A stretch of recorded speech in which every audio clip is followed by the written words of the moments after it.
Teresa nació en Ávila el 28 de marzo de 1515. A los 18 años entra en el Carmelo. A los 45 años, para responder a las gracias extraordinarias del Señor, emprende una nueva vida cuya divisa será o sufrir o morir. Es entonces cuando funda el convento de San José de Ávila, primero de los 15 Carmelos que establecerá en España.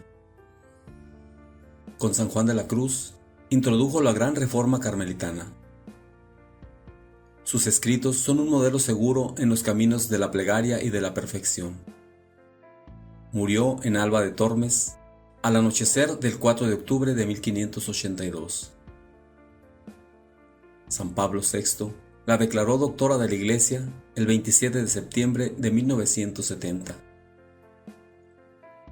Se cree que la palabra Teresa viene de la palabra griega terizo, que se traduce por cultivar, cultivadora, o de la palabra terao, que significa cazar, la cazadora.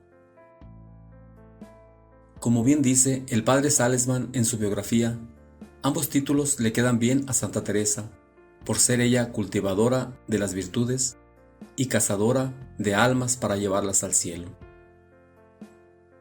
Sus padres eran Alonso Sánchez de Cepeda y Beatriz Dávila y Ahumada.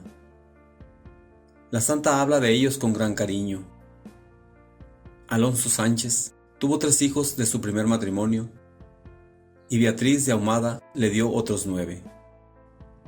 Al referirse a sus hermanos y medios hermanos, Santa Teresa escribe: «Por la gracia de Dios, todos se asemejan en la virtud a mis padres, excepto yo». A los 7 años tenía ya gran predilección por la lectura de las vidas de santos. Su hermano Rodrigo era casi de su misma edad, de suerte que acostumbraban jugar juntos. Los 2 niños eran muy impresionados por el pensamiento de la eternidad. Admiraban las victorias de los santos al conquistar la gloria eterna y repetían incansablemente: «Gozarán de Dios para siempre, para siempre, para siempre». Teresa y su hermano consideraban que los mártires habían comprado la gloria a un precio muy bajo y resolvieron partir al país de los moros con la esperanza de morir por la fe. Así pues, partieron de su casa a escondidas, rogando a Dios que les permitiese dar la vida por Cristo. Pero en Adaja se toparon con uno de sus tíos, quien los devolvió a los brazos de su afligida madre. Cuando ésta los reprendió, Rodrigo echó la culpa a su hermana. En vista del fracaso de sus proyectos, Teresa y Rodrigo decidieron vivir como ermitaños en su propia casa y empezaron a construir una celda en el jardín, aunque nunca llegaron a terminarla. Teresa amaba desde entonces la soledad. En su habitación tenía un cuadro que representaba al Salvador que hablaba con la samaritana y solía repetir frente a esa imagen: «Señor, dame de beber para que no vuelva a tener sed». La madre de Teresa murió cuando ésta tenía 14 años. En cuanto empecé a caer en la cuenta de la pérdida que había sufrido, comencé a entristecerme sobremanera. Entonces me dirigí a una imagen de Nuestra Señora y le rogué con muchas lágrimas que me tomase por hija suya. Por aquella época, Teresa y Rodrigo empezaron a leer novelas de caballería y aún trataron de escribir una. La santa confiesa en su autobiografía: «Esos libros no dejaron de enfriar mis buenos deseos y me hicieron caer insensiblemente en otras faltas. Las novelas de caballerías me gustaban tanto que no estaba yo contenta cuando no tenía una entre las manos. Poco a poco empecé a interesarme por la moda, a tomar gusto en vestirme bien, a preocuparme mucho del cuidado de mis manos, a usar perfumes y a emplear todas las vanidades que el mundo aconsejaba a las personas de mi condición».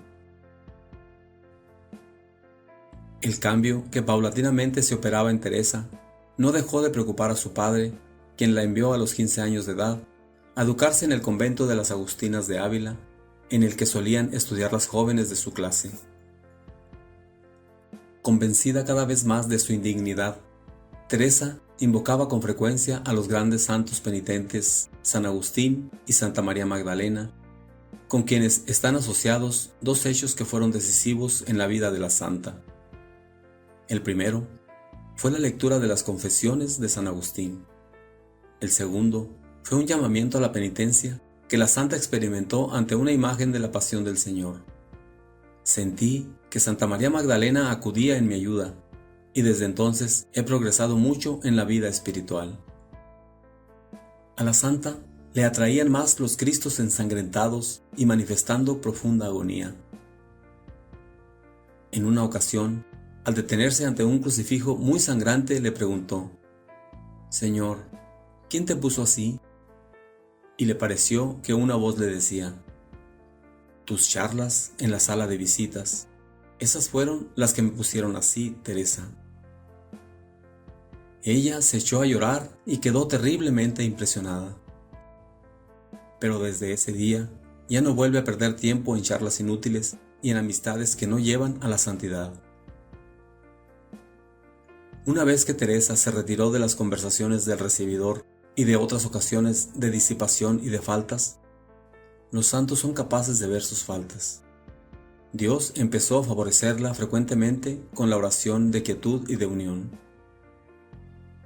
La oración de unión ocupó un largo periodo de su vida, con el gozo y el amor que le son característicos, y Dios empezó a visitarla con visiones y comunicaciones interiores.